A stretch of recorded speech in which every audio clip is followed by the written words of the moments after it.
Sentar-se, amados, amém? Pode sentar-se. Glória a Deus. Diga, Deus é bom. Diga, a sua misericórdia dura para sempre. Amém?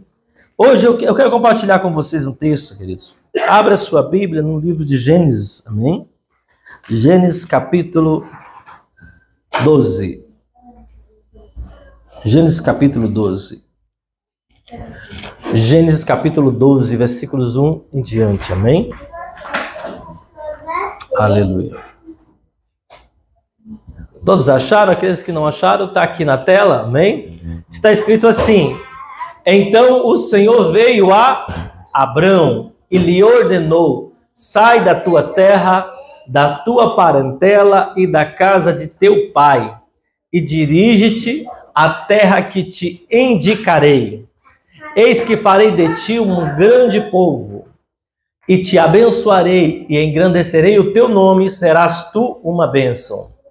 Abençoarei os que te abençoarem, amaldiçoarei os que te amaldiçoar, por teu intermédio abençoarei todos os povos sobre a face da terra.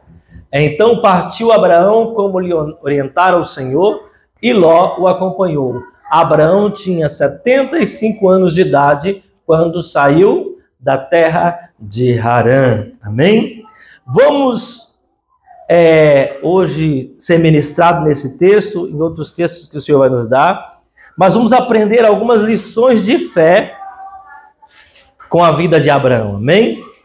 Vamos aprender alguns princípios importantes que foram aplicados na vida desse homem de fé, o patriarca da fé. Nós somos reconhecidos como filhos de Abraão, amém?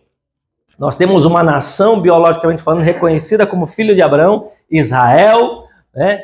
Eles são filhos de Abraão, e nós, como um povo que foi enxertado pela fé depois, amém? Através de Cristo Jesus, da nossa fé em Cristo Jesus, somos chamados também de filhos de Abraão, amém?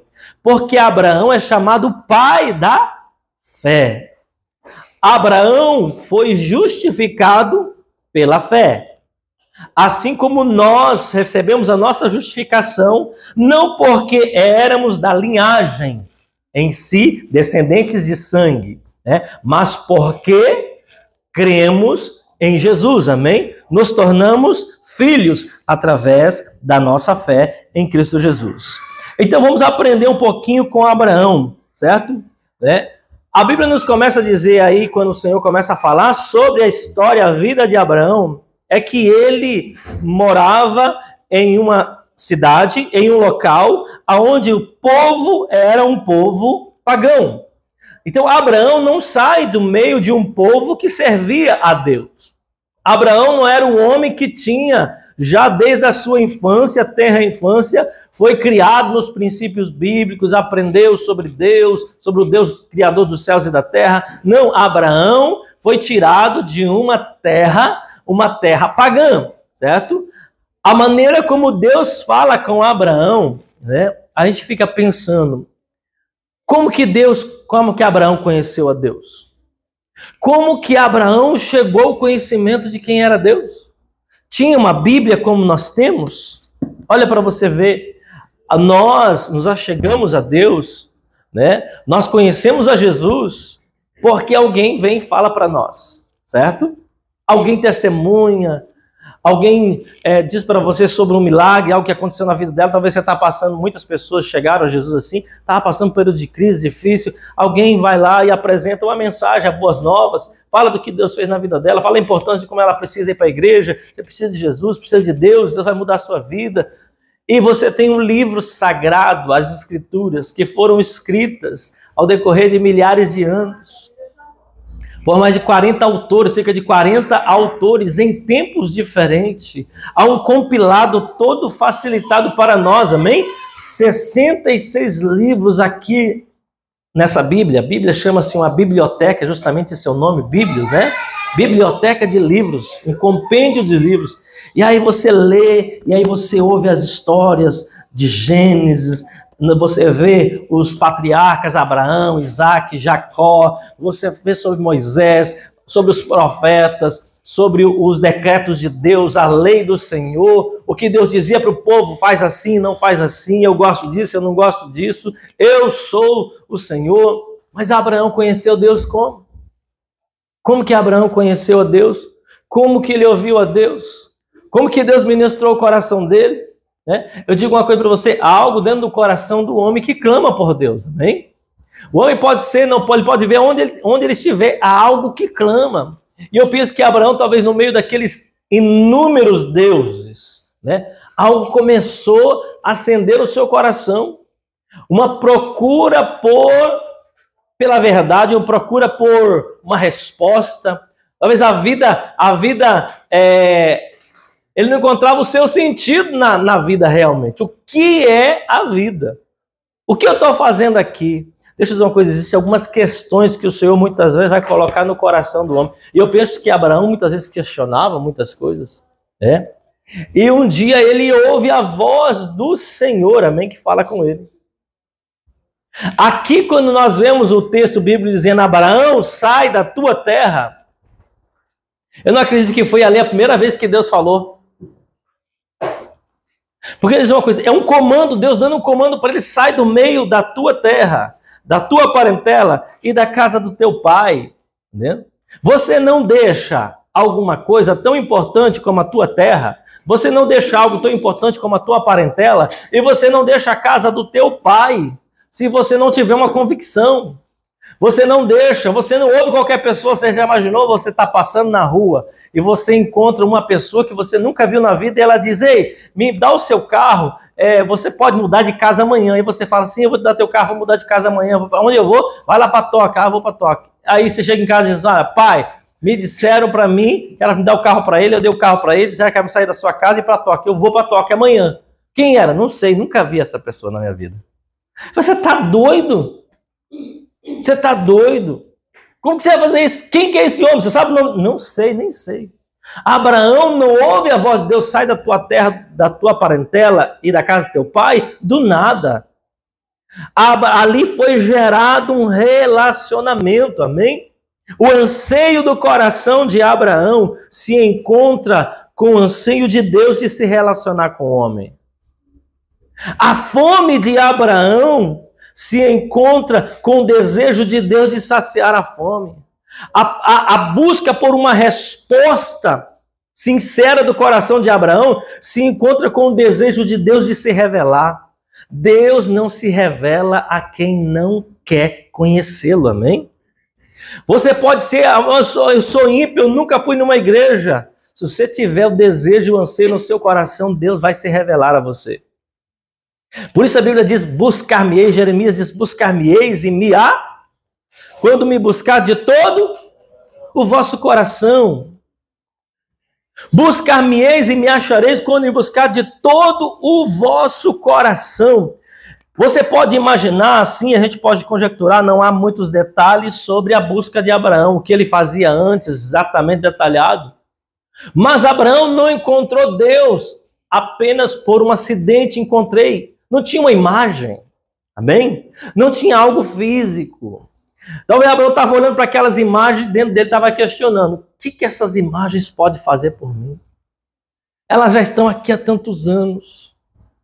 Algumas delas já se quebraram, foram feitas de novo, foram remendadas, entendeu?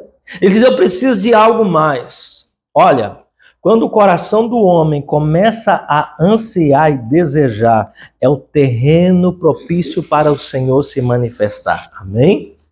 Então, Abraão começa a ter suas experiências com o Senhor, ao ponto que ele gera uma intimidade, um relacionamento onde Deus pode chegar nele e pedir algo para ele. Amém? Ele não apenas ouve a voz de Deus, né?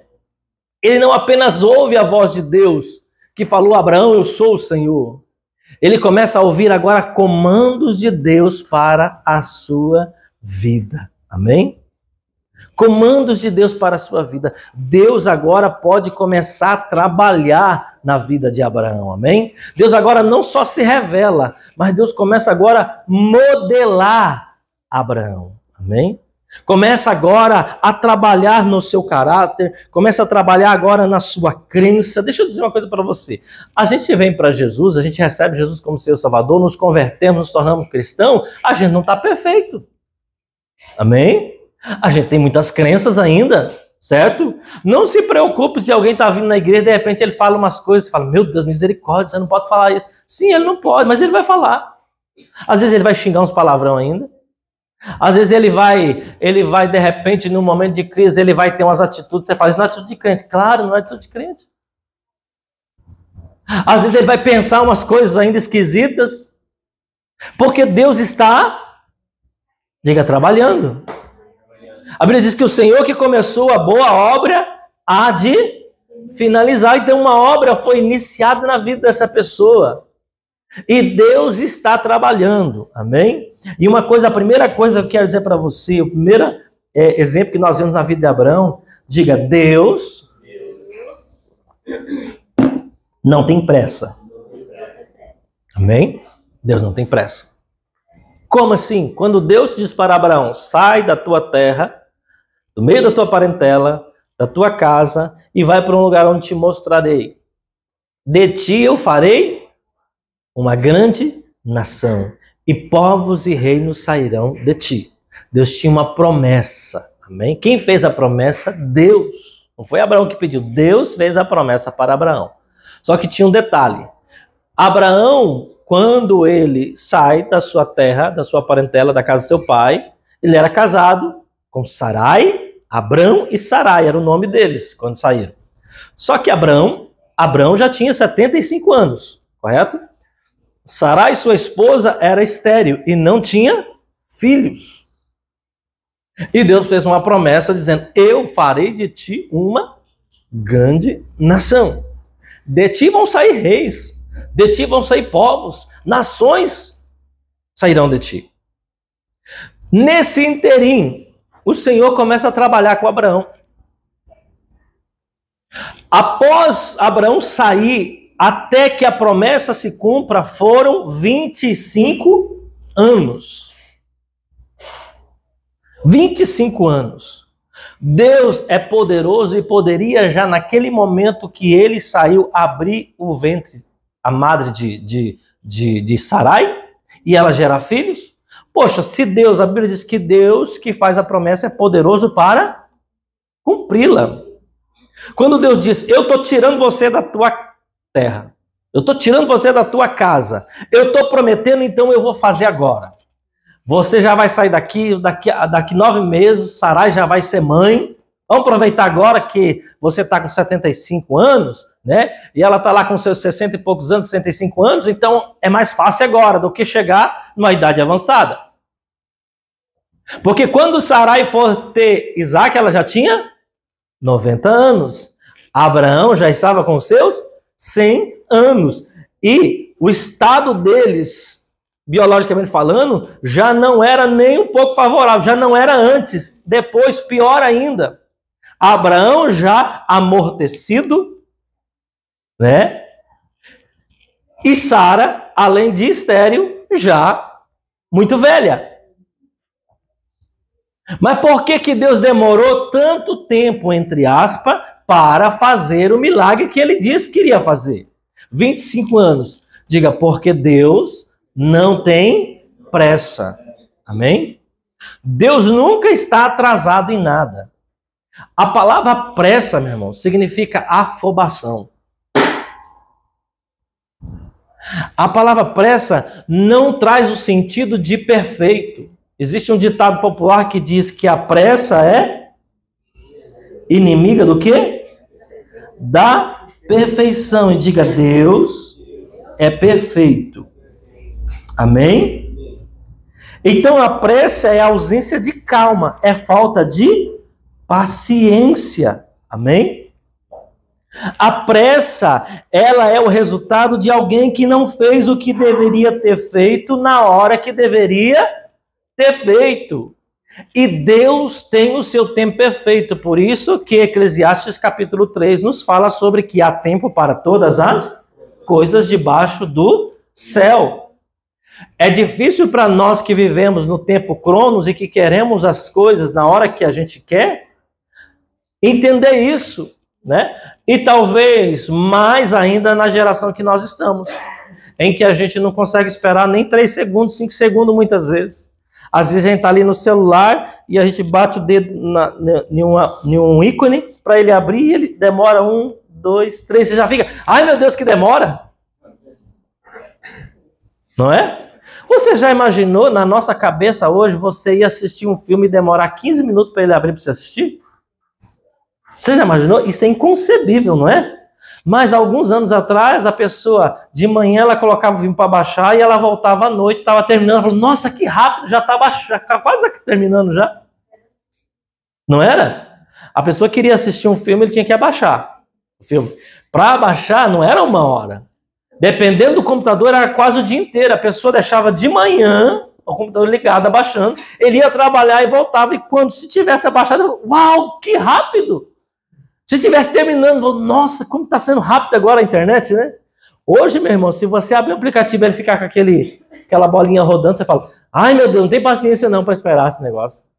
Nós estamos na geração mais impaciente, né? A nossa geração é impaciente. Eu fico pensando daqui 10 anos. Daqui 10 anos as pessoas não querem nem pensar. Que na hora que eu for pensar, já tem que estar acontecido, entendendo? Já tem que estar ali. E Deus não tem pressa, amém? Deus não tem pressa. Por que que Deus não teve pressa na vida de Abraão? Porque antes de Deus entregar algo que ele queria entregar para Abraão, algumas coisas precisavam ser ainda mudadas em Abraão, amém? A questão muitas vezes não é com relação ao que Deus tem preparado para nós, ele está trabalhando naquilo que ele tem preparado para nós. Não, na verdade o Senhor não é pego de surpresa. Ele nunca promete algo para você e depois vai fazer. Ele só promete algo para você que já está feito. Só que aquele que vai receber muitas vezes não está preparado para receber. Não é de se estranhar, muitas vezes Deus dá uma promessa para alguém, né, quando é pequeno, jovem, e depois de 20, 30 anos, aquela promessa se cumprir, você fala, demorou? Não, a pessoa não estava preparada para receber aquilo naquele momento. Algumas vezes nós recebemos, olha, eu vou te usar poderosamente, eu vou te levantar, vou fazer de você, e você às vezes nem sabe o que a pessoa está falando. Algumas pessoas já receberam profecias na sua vida que no momento que recebeu não fazia sentido para elas. Eu vou te levantar, vou te fazer... Rapaz, eu tô lutando para crer em Deus ainda, entendeu? Eu estou lutando para ir na igreja. Eu vou um dia sim, aí na outra semana não dá vontade, eu não vou. Aí depois da semana eu vou. Rapaz, às vezes até me dá umas desviadas, tá? E depois eu volto, né? Meio que volto, não volto, entendendo? Mas Deus um dia falou comigo, eu não entendi nada. Mas Deus não tem pressa. Ele vai trabalhando na nossa vida, amém? Eu digo uma coisa, quando Deus tem algo para fazer na vida de uma pessoa, irmão, eu sei que existe a nossa decisão, amém? Há uma discussão teológica muito grande sobre isso, né? Mas eu acredito que há sim uma decisão nossa, mas a nossa decisão não é tomada só porque a gente quer. Eu não acredito que é só porque você quer. Porque querer, irmão, tem hora que a gente não quer. Leandro falou aqui, eu estava com uma aflição, não, eu não vou no culto hoje, eu vou inventar uma desculpa, né? A gente quer? Não quer, né? Não quer se expor a algumas coisas, porque tudo aquilo que é desconfortável e tira você da zona de conforto, gera resistência. Gera resistência. E Deus fez exatamente isso com Abraão, vou tirar você da zona de conforto. Vou tirar você da tua terra, onde você já domina todas as coisas, né? Você já sabe os caminhos, você já sabe como funciona, né? E Ur dos Caldeus, Abraão já é escolado, irmão, 75 anos de carreira. Já sabia onde ficavam as vendas, já tinha contato com todo mundo. Aí Deus diz, vou tirar você da parentela. Vou tirar você da sua casa. E vou mandar você para um lugar. E nem falou para onde que era. Ou seja, Deus começa a trabalhar com Abraão, tirando ele da zona de... Então, quando Deus vai trabalhar com você, ele vai tirar você da sua zona de emocional, financeira, familiar, social, geográfica. Você fala, não quero, não é que você não quer, Deus vai te tirar. Mas eu não quero, vai te tirar. Você não é dono de si como você pensa que é. Irmão, basta você falar assim, eu não vou mudar de lugar, basta dar uma crise econômica e não ter mais serviço, tu muda. Você vai bater o pé? Não, eu não vou, irmão. Quando eu digo que eu não vou, não vou. Não adianta, meu querido. A hora que o vento começar a soprar, as coisas vão acontecer, você muda ou não muda? Eu já conheci gente que foi pro Brasil e disse assim, pegou o passaporte, pá, eu nunca mais volto pro Japão. Deu alguns meses, estava no Japão de novo. Mas o que fez a pessoa mudar de ideia tão rápido, entendeu? Diga circunstâncias. Diga Deus usa circunstâncias. Nunca diga, se você disser, corre logo depois e fala, meu Deus, em nome de Jesus está cancelada essa palavra. Eu nunca vou fazer. Porque, irmão, quando você fala eu nunca, é a probabilidade 100% que você vai fazer. Eu nunca vou. E Deus fala, opa, quem disse aí na terra nunca? Vou lá, procura anjo. Quem foi que disse? Vai fazer então. Diga, Deus não tem pressa. Deus foi trabalhando na vida de Abraão. Abraão nesse percurso, olha para você ver, Abraão nesse percurso ele errou muitas vezes. Primeira vez, quando ele sai da casa do seu pai, Deus diz, sai você e sua esposa, vai para um lugar. Ele pega e leva seu sobrinho com ele. Ló. Ló não era para ir com ele, amém? Era ele e a sua casa. Deus não diz, sai da tua? Já foi, não, primeiro terra. Para ser um pouco mais específico, parentela. E um pouco mais específico, da casa. Aí ele vai e leva o sobrinho. Deus falou, eu vou falar com você para você entender, porque eu vou falar só da terra, você vai querer levar sua parentela, seu pai, sua mãe, todo mundo, você vai levar todo mundo com você, né? Abraão talvez é aquele tipo de pessoa que existe hoje, pode ser você, quer envolver todo mundo no projeto. Deus está falando, eu só quero você.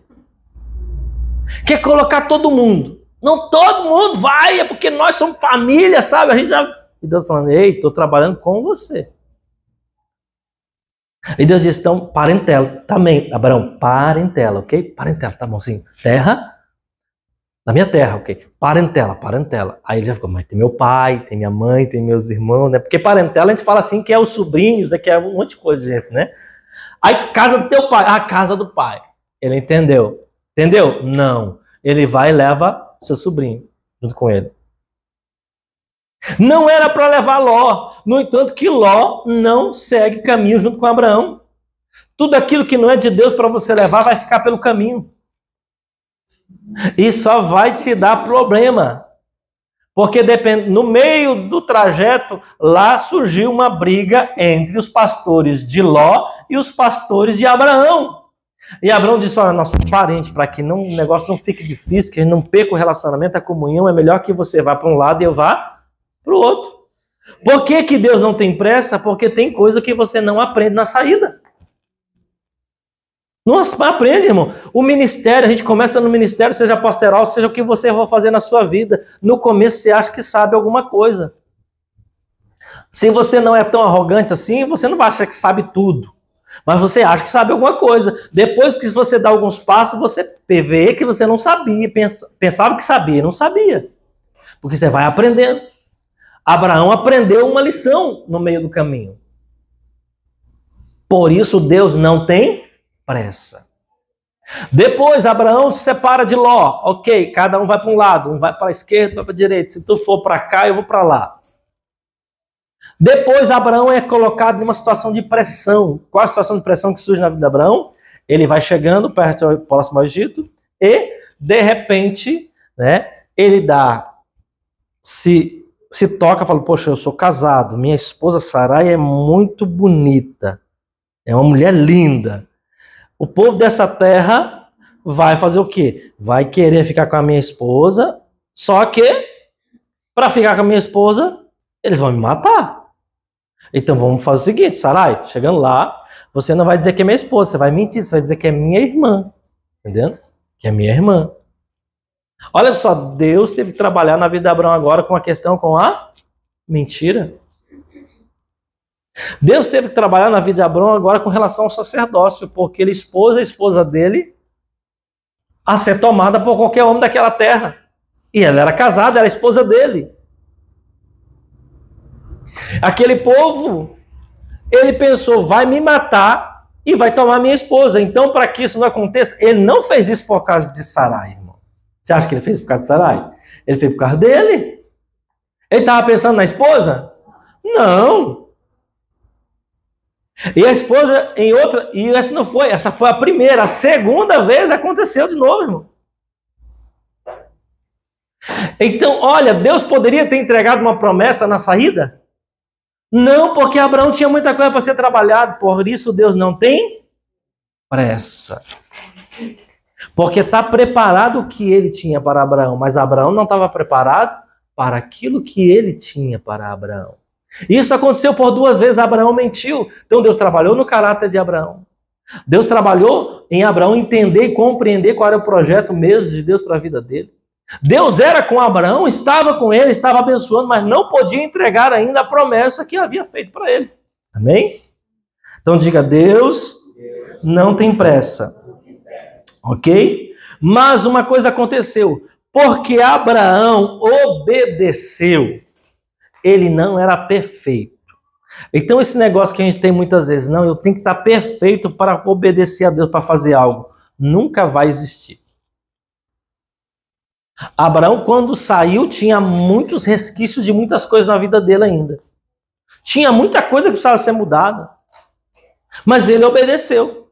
E porque ele obedeceu, o Senhor recompensou. Amém? Diga a segunda coisa que nós aprendemos com Abraão. Diga, o Senhor recompensa a nossa obediência. Qual foi a recompensa que o Senhor deu a Abraão? Deus engrandeceu Abraão. Deus fez Abraão prosperar. O Senhor foi com Abraão no meio daquele trajeto que era perigoso. Até mesmo quando Abraão mentiu, quando ele não tratou de maneira correta a sua família, a sua casa, mas porque ele era um homem que estava obedecendo e no processo o Senhor livrou Sarai de ser tomada como mulher. O Senhor veio ao homem daquele local, ao rei daquele local e disse, olha, não toque nessa mulher, porque essa mulher é casada. E o homem foi até Abraão e disse, o que tu fizeste conosco? Você quer trazer maldição sobre a nossa casa? E em alguns lugares a maldição veio. Como tu pode fazer isso? Porque e Abraão explica porque tinha feito. E o Senhor vem e retira a maldição de sobre aquele lugar e abençoa Abraão e prospera.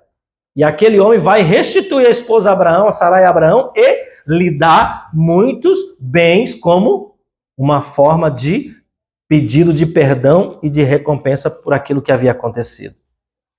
Então, olha, quando você obedece, você vai errar?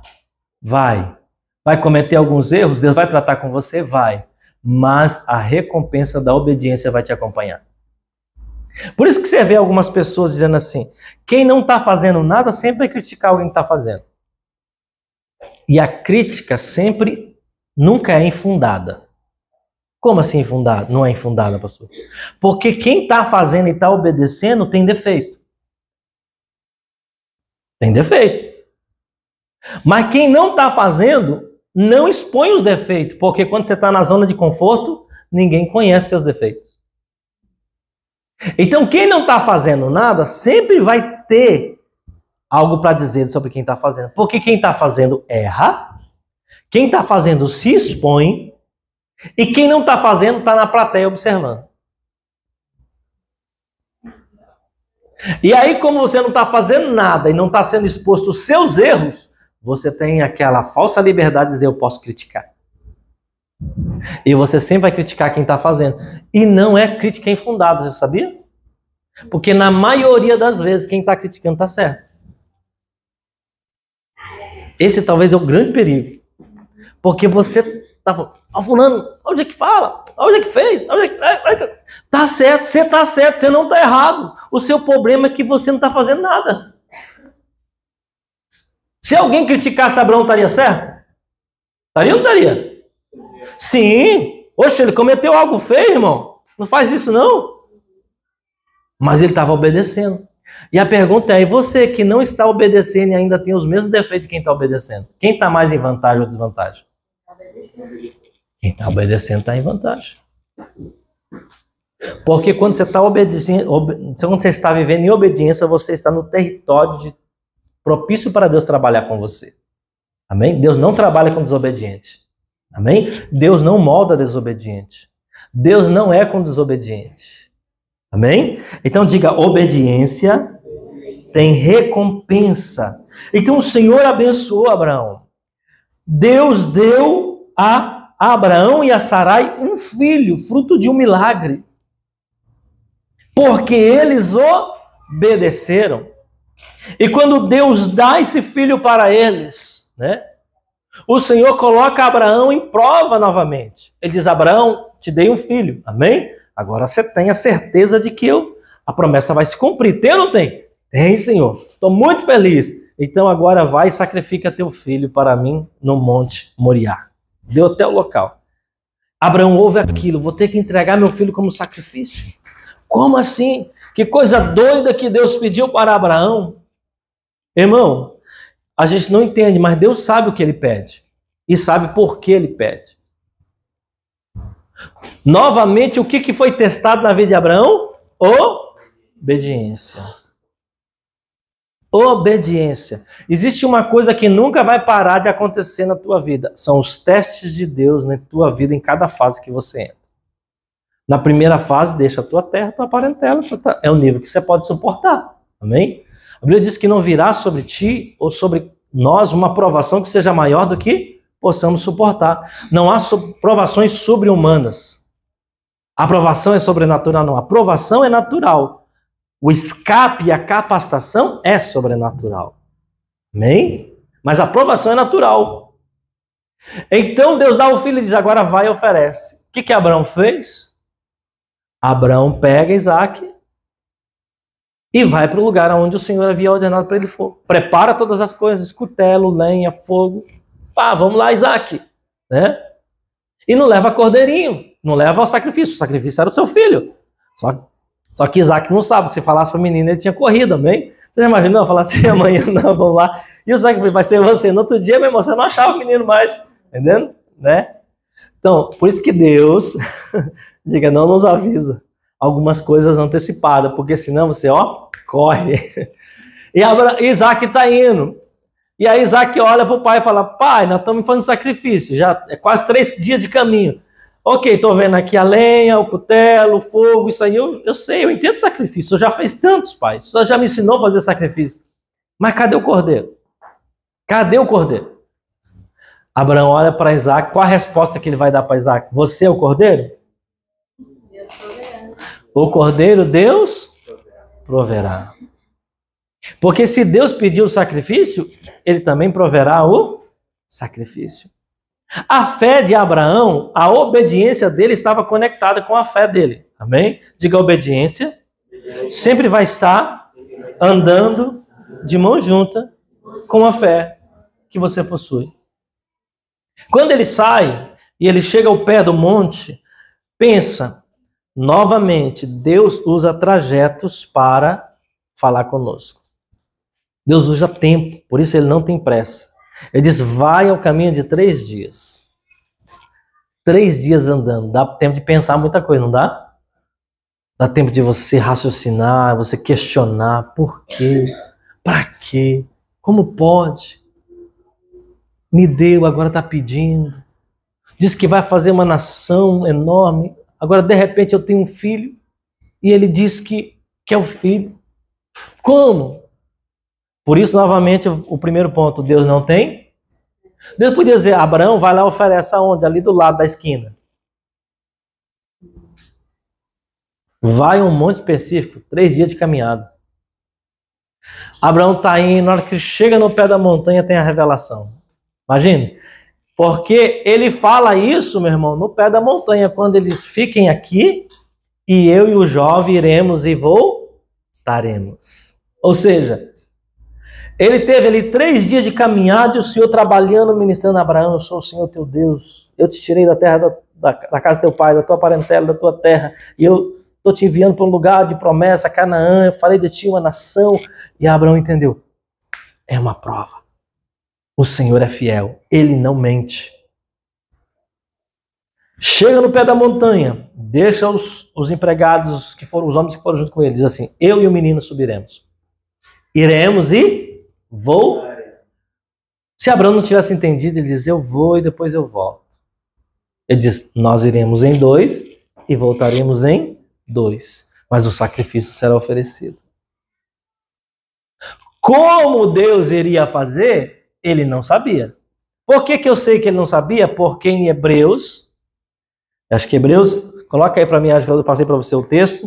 Em Hebreus, a palavra nos fala que Abraão cria que Deus era poderoso para ressuscitar Isaque.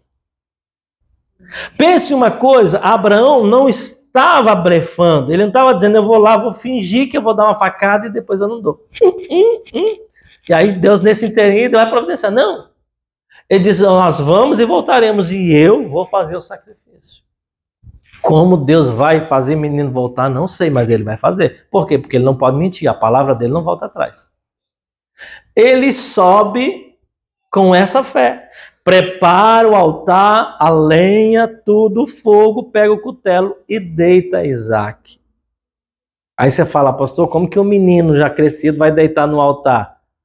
Eu não deitaria. Meu irmão, Abraão com 100 anos, o menino com 15 anos, corre pra caramba, não corre? Você acha que vai deixar o pai pegar? A minha mãe, para me pegar, irmão, era muito mais não pegava de jeito nenhum.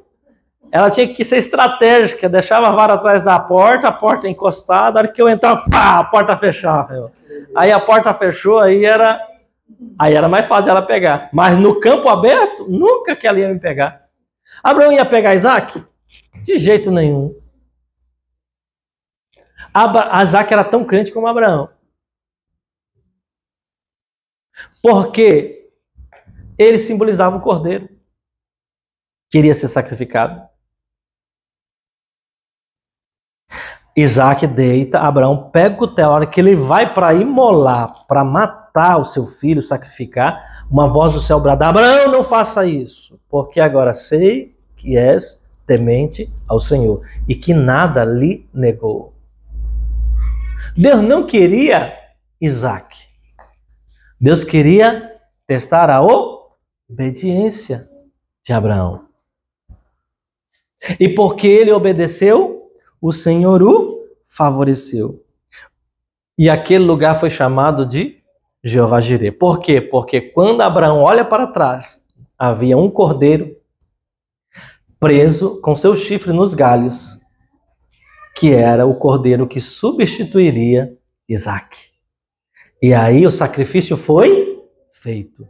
Só que o cordeiro foi providenciado. Ou seja, Deus está dizendo, quando ele pediu algo para Abraão, ele já tinha a provisão. Ele já tinha o substituto. O substituto já foi dado lá em Gênesis, quando o Senhor diz que alguém teria que morrer pelos pecados da humanidade.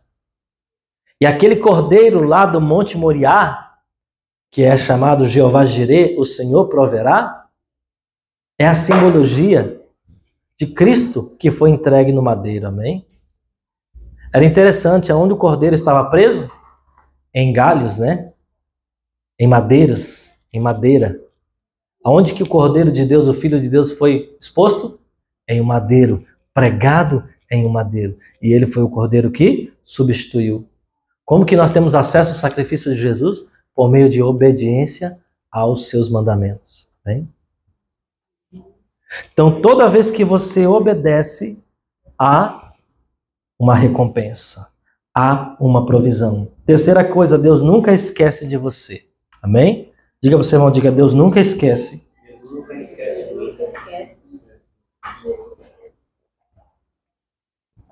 Gênesis 17:7 diz assim, estabelecerei a minha aliança como aliança eterna entre mim e você e os seus futuros descendentes, para ser o seu Deus e o Deus dos seus descendentes. Amém? A memória de Abraão diante de Deus não seria para uma década, não seria por um século, mas seria por todo o sempre. Amém? Deus estabeleceu uma aliança com Abraão, não foi por uma geração, mas por todas as gerações. Então, o que aprendemos com a vida de Abraão? Que Deus nunca esquece de nós. Deus nunca se esquece daqueles que são seus.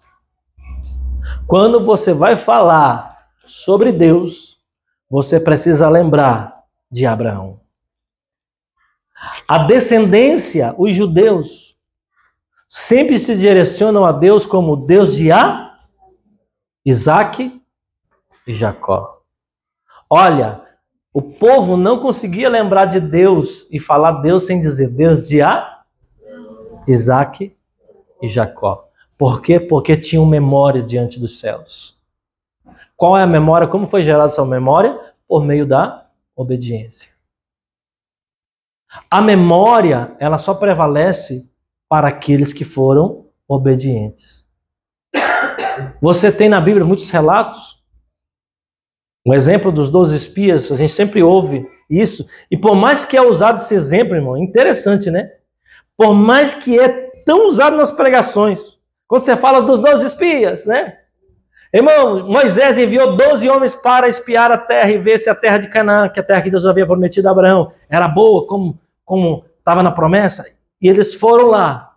10 trouxeram um relatório ruim, desencorajando o povo, colocando medo no povo, pavor no povo, desacreditado, não é para nós. Só 2 que trouxeram o relatório correto, foram obedientes à palavra.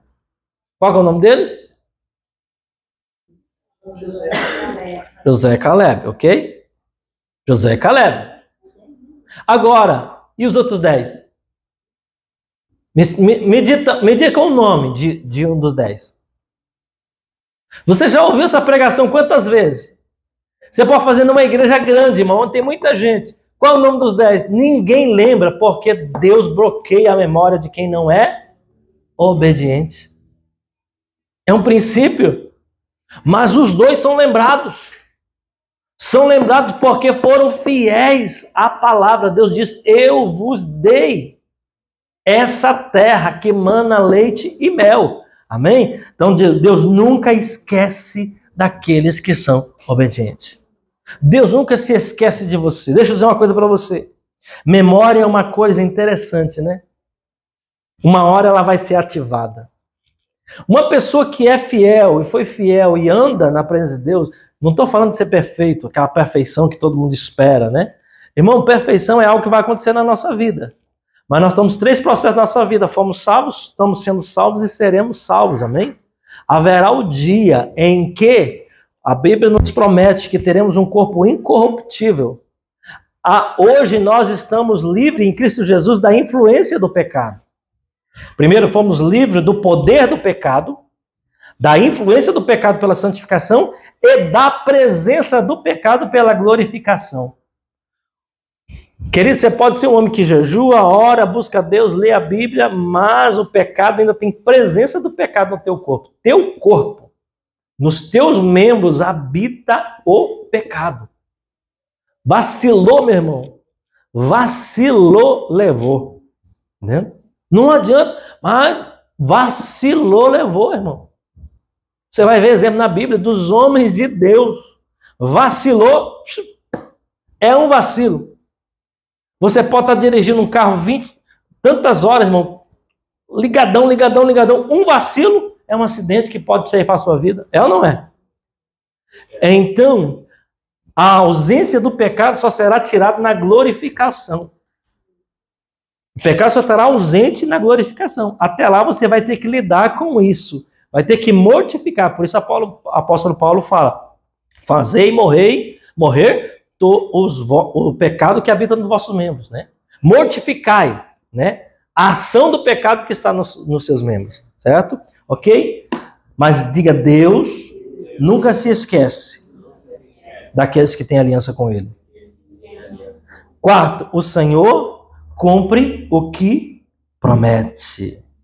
Diga, Deus cumpre o que promete. Hebreus 11:19 diz que Hebreus 11:19 fala que o Senhor, que Abraão, ele cria, né? Porquanto acreditou que Deus era suficientemente poderoso para ressuscitá-lo dentre os mortos e simbolicamente recebeu Isaque de volta entre os mortos. Amém?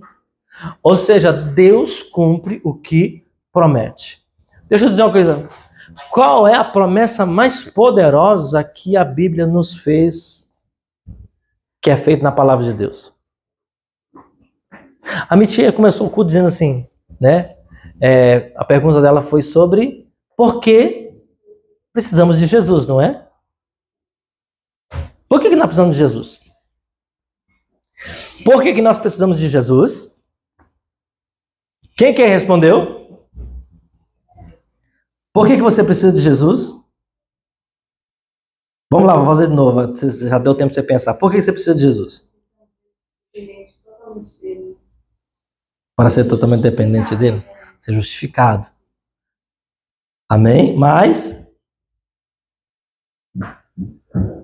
vamos lá.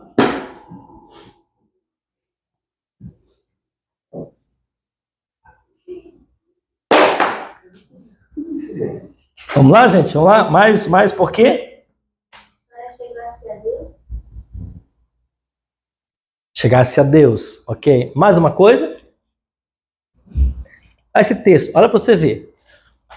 Porquanto acreditou que Deus era suficientemente poderoso para ressuscitá-lo dentre os... Se Isaque não ressuscitasse, promessa faliu. Deus poderia ser bom, deu terra, ajudou, levou disso, levou daquilo, mas Isaque morreu. Desce Abraão lá triste. E aí, Abraão, cadê Isaque? Não voltamos, só voltou eu. E, simbolicamente, recebeu Isaque de volta entre os... Abraão matou Isaque? Não.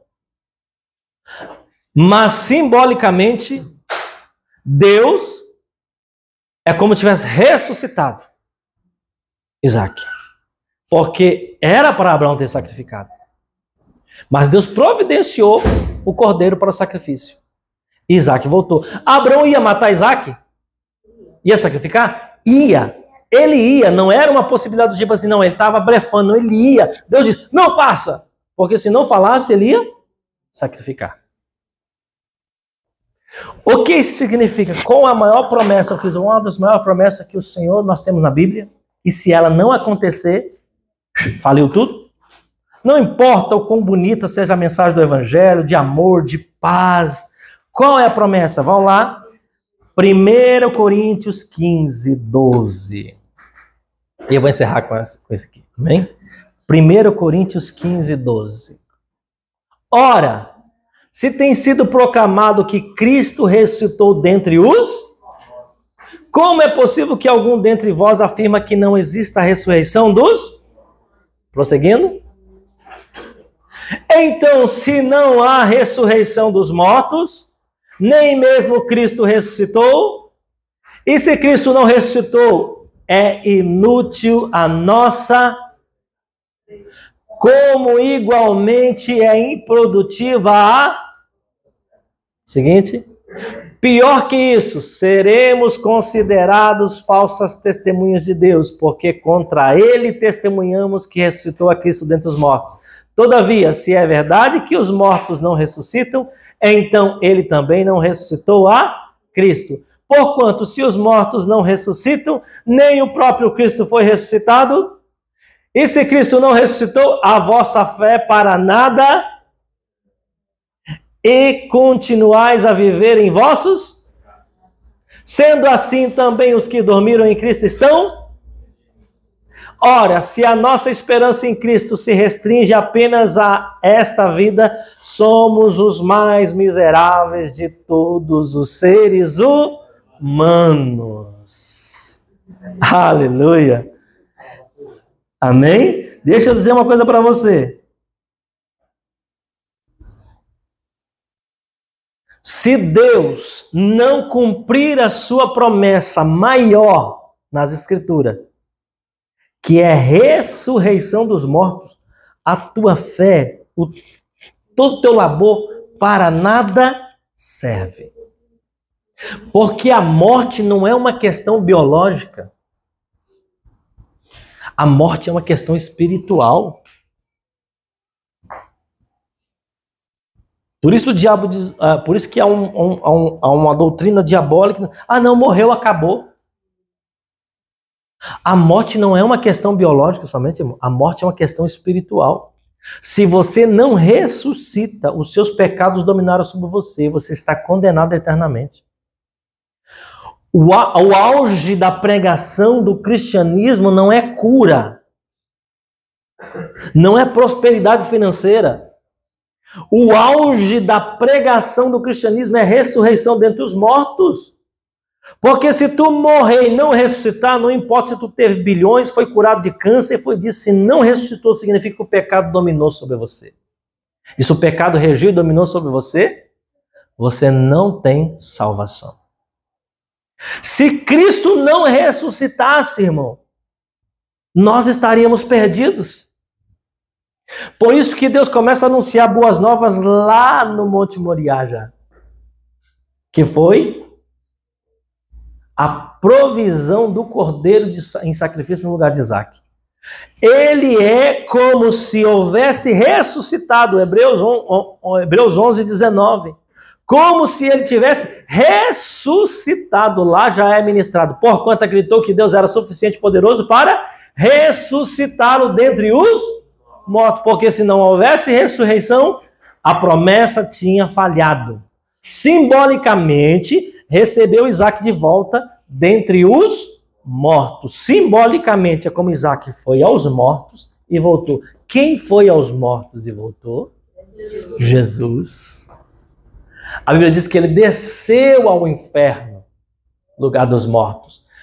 Pegou a chave da morte e do inferno. Duas chaves importantes. A chave da morte e a chave do inferno. Porque uma valida a outra. A chave da morte e a chave do inferno. Aqueles que estavam presos porque Jesus ainda não havia sido crucificado, entendendo? Aqueles que morriam e aguardavam esse momento, os profetas, os homens santos de Deus que vieram antes, pessoas que devotaram a sua fé nas Escrituras, nos mandamentos. Cristo não havia sido crucificado e sacrificado ainda. Eles estavam lá, então, tinha uma chave que prendia, amém? Tinha uma chave que encarcerava essas pessoas. E eles estavam aguardando esse momento. Quando Cristo desce ao inferno e a morte não pôde detê-lo, o inferno não pôde detê-lo, ele toma a chave e ele volta, ele destrói aquele cativeiro, amém? E aí, a partir disso, valida a pregação do Evangelho. Então, a pregação seria inútil e em vão se não houvesse ressurreição. Quando a Bíblia fala aqui que o Senhor vai cumprir o que Ele prometeu. Vai cumprir o que Ele prometeu. Amém? Há muitas promessas relacionadas a essa terra. Mas muitas vezes nós não nos atamos à promessa mais poderosa que o Senhor fez. Que diz, aquele que crê em mim, ainda que morra, viverá. Amém? Então Deus está dizendo, tem muita coisa morta na nossa vida que o Senhor tem poder para ressuscitar. Amém? Tem poder para ressuscitar, porque as coisas mais difíceis que poderia ter para Deus já foi vencida, a morte, amém? Jesus venceu a morte e nos deu o direito legal sobre a morte. A Bíblia diz que a morte não terá domínio sobre a tua vida, amém? Então diga, Deus é fiel e Ele cumpre o que Ele promete, amém? Então a gente vai pensar, existe alguma coisa demasiadamente difícil para Deus cumprir na nossa vida quando nós nos dispomos a obedecer? Diga não. Diga não. Diga Deus é fiel. Amém? Eu queria convidar você a ficar em pé nesse momento. Eu queria que você orasse ao Senhor e nós aprendêssemos com a palavra essas 4 lições importantes que vemos na vida desse homem, Abraão, chamado nosso pai, o pai da fé, né? Primeira coisa que nós vemos, Deus não tem pressa. Às vezes nós estamos ansiosos para que as coisas aconteçam. Diga, Deus não tem pressa. Diga para você mesmo, diga, Deus não tem pressa. Diga, Ele está trabalhando. Ele usa o tempo para trabalhar em nossas vidas. O Senhor recompensa a nossa obediência. Alguns momentos a obediência parece perda. Alguns momentos na nossa vida obedecer parece sinônimo de fraqueza, falta de personalidade. Alguns momentos obedecer é difícil, é duro, amém? Mas obediência tem recompensa. Deus nunca se esquece de você. Deus nunca se esquece. Deus tem aliança com aqueles que decidem andar com Ele, amém? Deus nunca se esquece. Você verá o favor do Senhor no momento que você precisar e necessitar. O Senhor cumpre o que Ele promete. Ah, pode parecer 1 ano, 2 anos, 3 anos, 4 anos, 5 anos, 10 anos, 20 anos. Mas o Senhor cumpre o que Ele promete. Deus está apenas usando o tempo para trabalhar, não é naquilo que Ele prometeu para você, mas trabalhar em você para receber a promessa que Ele fez para a tua vida, amém? Então eu queria que você fechasse seus olhos nesse momento.